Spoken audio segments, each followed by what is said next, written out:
E é com muito prazer hoje que eu recebo aqui no Muda Mundo Tamo Junto a professora Raquel Tatiane Ribeiro, de Campo Bom, no Rio Grande do Sul. Raquel, seja bem-vinda, muito obrigada por ter aceitado o nosso convite. Obrigado, prazer é meu. Fico bem feliz de poder compartilhar, enfim, né, práticas que possam ajudar outros professores. A ideia é essa, a gente compartilhar e inspirar outros professores. A Raquel faz parte do grupo de diversidade, município de Campo Bom, tem um grupo para tratar desse tema tão importante que é a diversidade, que reúne representantes de todas as escolas do município. Campo Bom também é um município onde o Muda Mundo vai acontecer, né? Assim que for seguro, pelo menos as etapas presenciais. A gente tem o patrocínio da FCC para realizar as atividades lá. E foi uma honra também o convite do município para que eu, né, o Muda Mundo, também fizesse parte desse grupo de diversidade para a gente estreitar a relação, se aproximar, trocar, né, até as etapas presenciais acontecerem. Então, Raquel, começar te perguntando, antes da gente falar do tema diversidade, que ele é fundamental, talvez seja o tema mais importante dos últimos tempos, né, e mais urgente para a gente construir uma sociedade justa, né, como a gente gostaria. Eu queria que tu nos explicasse um pouquinho como é que tu está vivendo essa pandemia que se prolonga, né, Raquel? Como é que tem sido o desafio de manter o vínculo e contato com as crianças? Tu és professora do 5º ano, né? Como tem sido isso para ti? Eu acho que essa pandemia ela nos modificou, né? Ou pelo menos deveria, né, nos modificar, assim. Para mim está sendo um desafio, como, né, para todos os professores, acredito que sim, né? Porque a educação a gente sempre pensou e sempre fez ela de uma forma muito próxima, né? Muito junto ali com o aluno, muita troca olho no olho, né? Muito contato físico também, né? Em alguns momentos que precisa, né? De um abraço, de uma acolhida. E daqui a pouco a gente não ter mais isso e ficar se prolongando é um desafio. Mas também tem um lado bom que acabou nos desafiando nas tecnologias, né? Que hoje muitos professores que talvez enfim, não tinham muito contato, de repente não se desafiavam para, né, esse novo mundo, digamos assim, né, das telas, enfim, acabou tendo que se aventurar nessa área, né? Então, acho que por esse lado também é bom, porque a gente também tem muitos recursos e muitas possibilidades com a tecnologia. Né? Claro, como eu falei antes, o afeto, o estar próximo, a gente sabe hoje o quanto isso é importante, né? Mas também a tecnologia está aí, ela tem muitas possibilidades e a gente pode estar podendo com isso, né, explorar esse lado também com as crianças, né? E acho que são ferramentas que a gente incorpora, né? Que a gente vai somar ao presencial, e isso é bacana. Talvez a gente tenha recebido assim um empurrãozinho, né, para usar a tecnologia de uma forma bacana, assim, para contribuir com a educação. Eu acho que Raquel, aquele... e esse... Não, desculpa, Não, pode falar. e que às vezes precisava, né? Porque a gente sempre, já há muito tempo que a gente vinha com muitas capacitações, com muitos momentos de parada, de poder inserir mais a tecnologia na sala. E eu acho que foi meio que que nem aquela ave que pega o filhinho e vai voar. Foi mais ou menos isso que aconteceu com a gente agora, né? Vocês já ouviram bastante, então agora vamos lá, vamos fazer.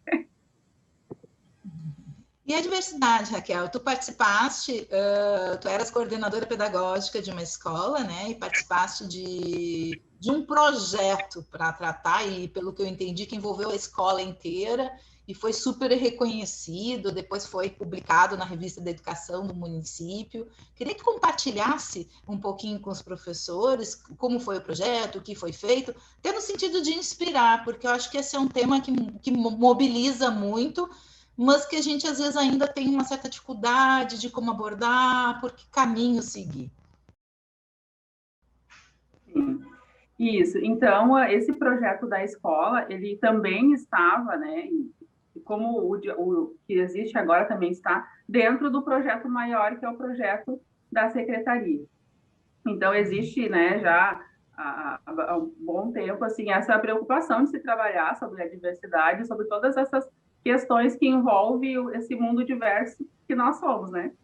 Então, esse projeto da escola, né, dentro dessa proposta do município, né, então foi pensado, né, junto com os professores também, né, uma forma de se trabalhar a diversidade que não fosse não fosse assim tão estanque e pontual, né? Que fosse algo que envolvesse a escola inteira, né? Porque é algo que envolve de fato a escola inteira, porque todos, né? Todos os alunos, todos os professores também, cada um tem a sua origem, a sua cultura, a sua etnia, e isso envolve todos os dias, né? Então a ideia do projeto veio desse encontro, assim, de a gente parar.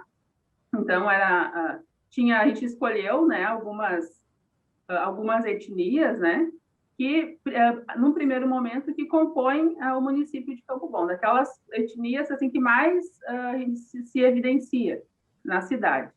E daí dentro disso foi dividido nos meses, e todos os meses turmas no turno da manhã e turno da tarde pesquisavam e apresentavam aquela cultura para os demais, né? Então valorizando essas culturas, porque mostrava, declarar, a turma escolhia se queria mostrar uma dança, se queria mostrar culinária, se queria mostrar algum aspecto da língua, enfim. E isso é uma forma de ver as culturas de uma maneira positiva, né? Porque ela está mostrando que todas elas têm o seu valor, a sua peculiaridade, e ver em culturas diferentes coisas que daqui a pouco, isso aqui está lá na cultura alemã, tá, mas eu também faço isso lá na minha casa, né? Mas aí está lá na cultura indígena. Nossa, mas a gente faz todo dia, né? Então, coisas de se identificar e ver de uma forma positiva a forma de vida ou a cultura das outras pessoas.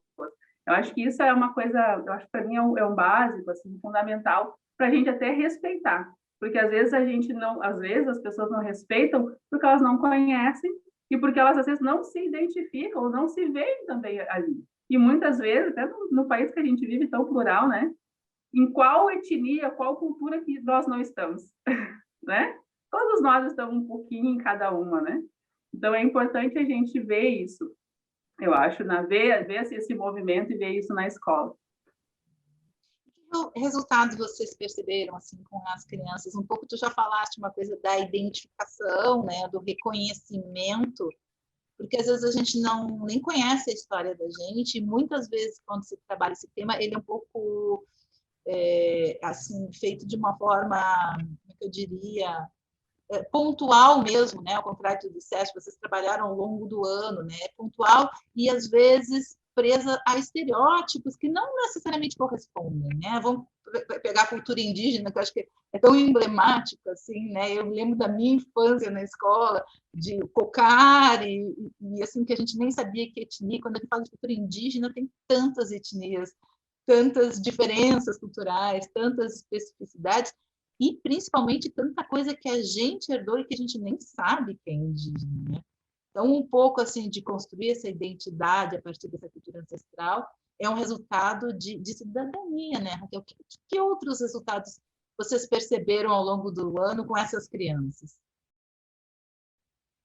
Eu acho, em primeiro lugar, assim, a alegria deles, né? Até porque como envolvia também a questão de se apresentar, né, para a escola, se apresentar para os colegas, então também desenvolveu né, nos alunos, algumas dessas áreas assim de dança, de teatro, que é uma coisa que às vezes na sala de aula, às vezes não dá, ou enfim, não por não dar tempo, mas às vezes acaba não conseguindo envolver tanto. E ali era um momento que eles podiam também extravasar dessa outra forma.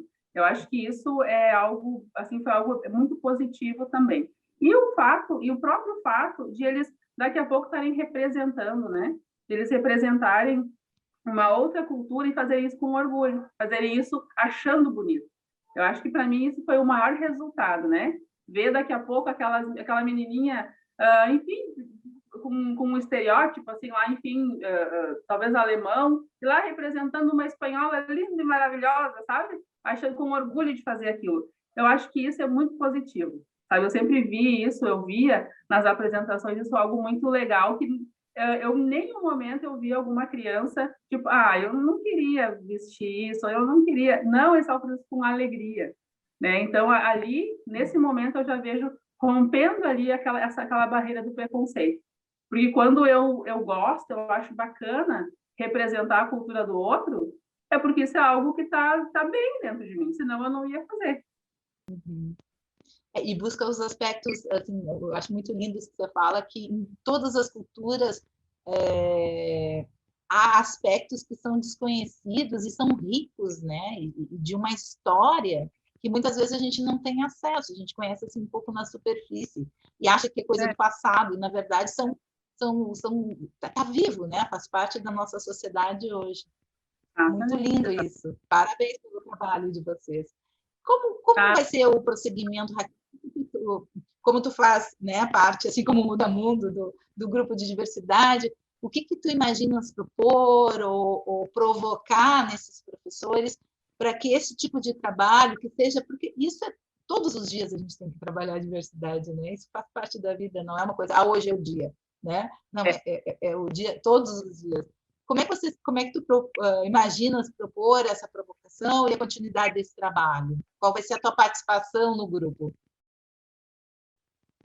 Eu sempre penso assim, ó, que para a gente trabalhar a diversidade, primeiro nós temos que vestir, digamos, vestir a camiseta, ou na verdade nem é vestir a camiseta, mas a gente tem que, é algo muito mais do que vestir, é algo interior, né? Então, assim, o professor, primeiro, ele tem que acreditar que isso é importante, né? Como ser humano, eu preciso saber que é importante eu falar de outras culturas, de eu valorizar, de eu trazer outras culturas com um aspecto positivo, né? E talvez não só como tu disseste ali, não só com aquele estereótipo, mas como de fato são, e conseguindo entender que daqui a pouco aquelas pessoas, elas gostam de coisas que eu não gosto, mas está tudo bem, é o jeito deles, né? Eu não preciso me colocar contra porque eu penso diferente ou porque eu gosto diferente, né?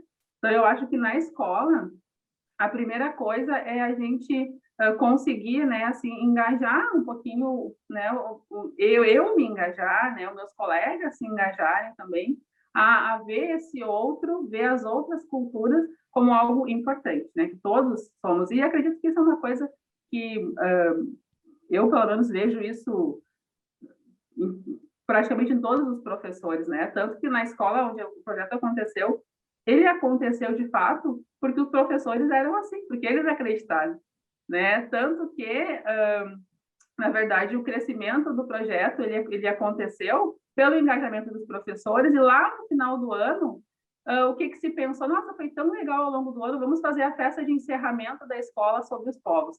Então, foi uma construção natural de algo que foi do engajamento de todos. Então, eu acho que a diversidade, para ela, de fato, dar certo, ela tem que acontecer todos os dias. É lá quando eu estou pensando numa atividade, eu vou pensar, vou fazer uma leitura de, vou ler uma história. Não, hoje eu vou pensar numa história escrita por uma índia, por uma indígena, né? Daqui a pouco, eu tenho que pegar umas fotos de alguma coisa. Não, vou me preocupar em pegar uma criança negra, uma criança de outra coisa, pequenas coisas, né? Não precisa ser aquele projeto daquela semana, mas pequenas coisas no dia a dia que a gente vai tornando natural essas pessoas e essas culturas, porque na verdade é natural, né? Porque na casa das crianças, nas nossas casas, isso é natural. Então, na escola também tem que ser uma coisa de dia a dia.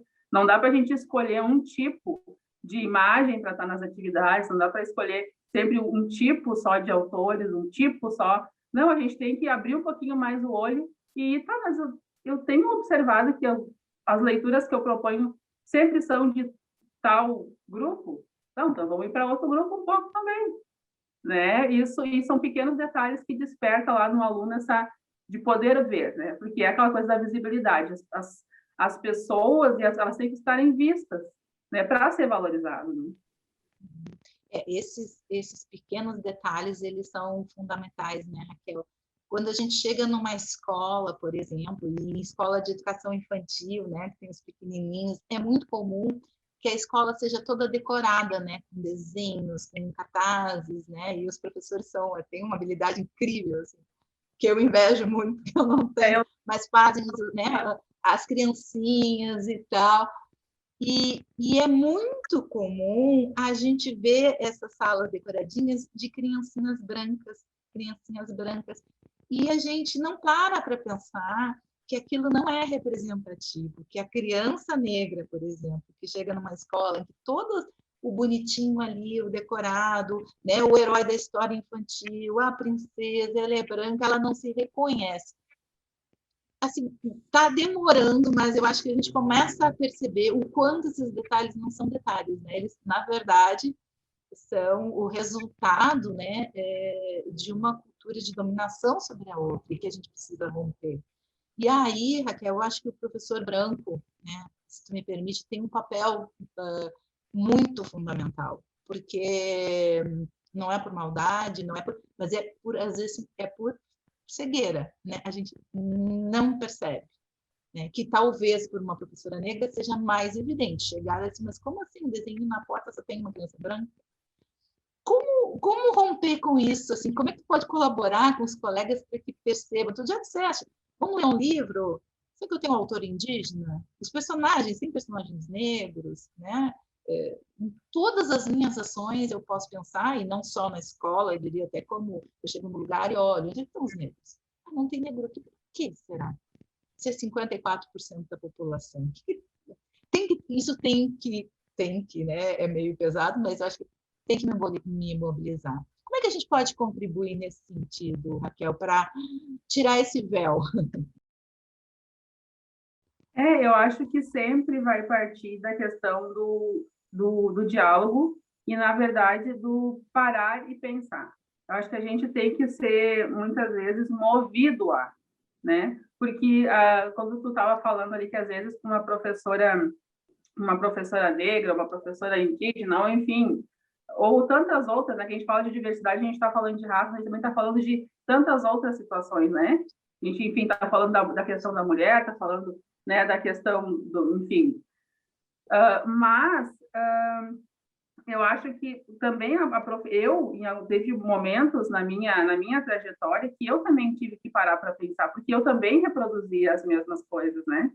Então, todo mundo tem que parar e refletir, tá, mas qual é que é o meu papel, o que eu estou fazendo aqui, o que eu estou representando aqui enquanto professora, né? Porque isso passa pelo professor branco, mas também passa pelo professor de origem indígena, passa, enfim, por todas as etnias, porque para todos, digamos assim, o modelo é quase o mesmo. Então, todo mundo tem que parar e refletir. Para o professor negro, para a professora negra, também é. Às vezes, também é um romper um laço, tu chegar e começar a fazer diferente. Porque tu também está acostumado a só oferecer aquelas mesmas coisas, mesmo tu não sendo. Às vezes a gente chega na sala de aula fazendo a mesma coisa. E a gente também precisa dessa desconstrução para depois começar a fazer, não, mas eu faço isso, mas eu sei que não é assim. Eu lá na escola, eu criança, como que eu me sentia quando eu nunca me via representada ali? Então, eu tenho que começar a pensar diferente, porque agora é a minha vez de fazer diferente com as outras crianças que estão ali. Né? É a minha vez de fazer diferente com aquela criança ruiva, ou aquela criança que tem, enfim, hoje em dia nem se fala tanto, mas que usa óculos, enfim, das tantas diversidades que tem na sala de aula, né? Da criança que é mais gordinha, que também tem as suas questões. Então, tem que passar por dentro de si. Eu acho que esse momento de reflexão na escola, né? Ali no que tu me perguntaste, esse momento de reflexão na escola, eu acho que é muito importante. Parar e, de fato, conversar e colocar aquele dedinho lá, né? Como a gente diz, e saber do seu papel enquanto professor. Acho que isso é como a gente consegue, porque assim, o material, digamos assim, quando a gente de fato quer, material a gente consegue, né? Material tu pesquisa, tu busca, tu pergunta, mas o que te move é o teu sentimento de querer fazer diferente. É isso que te move lá na sala de aula. Né? O material, ele é importante, é muito importante ter coisas, né, produzidas, enfim, mas o que te move é a tua vontade de fazer diferente. É isso que move as pessoas a fazer lá na sala de aula, né? Que vai mover o professor. Às vezes eu fico pensando que a pandemia deu um empurrãozinho no uso da tecnologia e acho que também está dando um empurrãozinho nessas reflexões, né? Se olhar para dentro e dizer assim, tá, né? Como tu disseste, assim, tá, além de pensar e de conhecer, né, cognitivamente, intelectualmente, qual é, eu tenho que fazer, né? Então, eu acho que isso está mobilizando a gente, né? Talvez seja um ponto positivo também, né, Raquel? Assim, até para ter esperança. Não, sim, a gente tem visto agora, né, com função da pandemia, a gente acaba acompanhando mais, né, tantos movimentos aí, não só no Brasil, mas ao redor do mundo, e não tem como não parar para a gente pensar sobre isso, né? Eu acho que pensando agora na questão até racial que a gente, né, está falando agora, o próprio, né, programa de televisão agora, o Big Brother, trouxe tantas reflexões, tantos momentos a gente parar e pensar tanta coisa ali, né? Que, claro, é um programa, é um entretenimento, enfim, mas dá para tirar algumas coisas ali para refletir também, né? De prós, de contras. Mas eu acho que a gente tem que aproveitar esses momentos, né? E eu acho que principalmente quando a gente escolhe ser professor, tem coisas que a gente pode né, de repente tem alguma outra profissão que a gente pode olhar alguma coisa e não vou me meter nisso. Mas a gente mas professor que está formando, que está ajudando na formação de pessoas. Então tudo que envolve as pessoas, o relacionamento com as pessoas, tem que nos atingir. A gente tem que ter uma opinião, a gente tem que se mobilizar por aquilo, né? Claro, sempre pensando para o bem, né? Não tem como a gente ficar de fora dessas questões, assim, né? A gente tem que ter uma opinião sobre isso. Até porque o poder transformador do professor é incrível, né? Então... Exato. Então, a gente tem que se Raquel, sentir de fato... Não, pode falar. Não, se fosse para dar um recado final para os colegas professores, imaginando que a gente está atingindo professores em vários lugares do Brasil, em momentos diferentes, né? Alguns nos ouvem à noite, de dia, aos pedaços, mas assim, um recado final, o que tu poderia contribuir como professora para aliviar também, né, um momento tão desafiador, um momento tão difícil que a gente vive no Brasil, mas ao mesmo tempo um momento como a gente conversou aqui hoje, assim, de oportunidades. Qual seria o teu recado para esses professores? Olha, eu penso assim, né? Primeiro eu me coloco numa situação, eu penso assim, que privilégio poder fazer isso, né? Mas acredito que os professores, de uma forma geral, né? Como eu acabei de falar agora, o fato de ser professor já dá um tomzinho maior, assim, no sentido de que é uma pessoa que gosta do outro, que gosta de outras pessoas, né? Então, eu acho que nesse momento agora de transformação na sociedade, o que eu penso é justamente o professor se deixar transformar também por isso, né? Por ele também aproveitar esse momento de transformação que a gente está vivendo, para ele também se transformar e se reinventar na sala de aula. Porque é como tu disseste antes, acho que nunca a gente teve um momento tão propício para isso, porque a gente não tem como se preparar, a gente tem que fazer. Né? Agora é hora de a gente ir e colocar em prática, para a gente não... de repente, durante um tempo, a gente ficou bastante assim no discurso da escola tem que mudar, da escola tem que... Não, agora, aquela mudança toda é agora. Né? Agora que a gente vai ter que pensar no conteúdo significativo, porque a gente está precisando disso agora. Porque a gente está tendo aula remota, adianta eu ficar, de repente, com algum conteúdo de algum floreio que não atinge meu aluno, não, eu estou tendo que pensar em coisas assim, enxugadas, mas que vão direto ao ponto e que o aluno entenda. Então, agora é a hora de a gente colocar em prática tudo que a gente já vinha refletindo, né? E seguir nessa transformação. Eu acho que a palavra agora é exatamente a transformação em si, né? Eu acho que agora é a hora que a borboleta está saindo do casulo. Eu acho que agora é esse o momento que a gente está vivendo, né? A gente estava ali no casulinho, agora nós temos que... É a hora de virarmos borboleta. Eu penso que isso é assim que eu gostaria de compartilhar com os profs, né? De realmente se deixar envolver pelo momento da transformação e, de fato, a gente mostrar lá na sala, né? Toda essa empatia que a gente tem na sala de aula, né? Porque a gente precisa muito dela e hoje mais do que nunca. A gente colocar isso, de fato, em ação lá com os nossos alunos, pensando em toda a diversidade que a gente tem lá na sala. Borboletas de várias cores. Muitas, sim, Vários muito. muitas borboletas. Raquel, querida, muito obrigada. Foi um prazer conversar contigo. E eu espero que até uma próxima oportunidade a gente segue em contato, né? E espero que presencialmente em breve também em Campo Bom a gente possa se abraçar pessoalmente. Obrigada. O prazer foi meu e obrigada pelo momento. Foi muito bom para mim.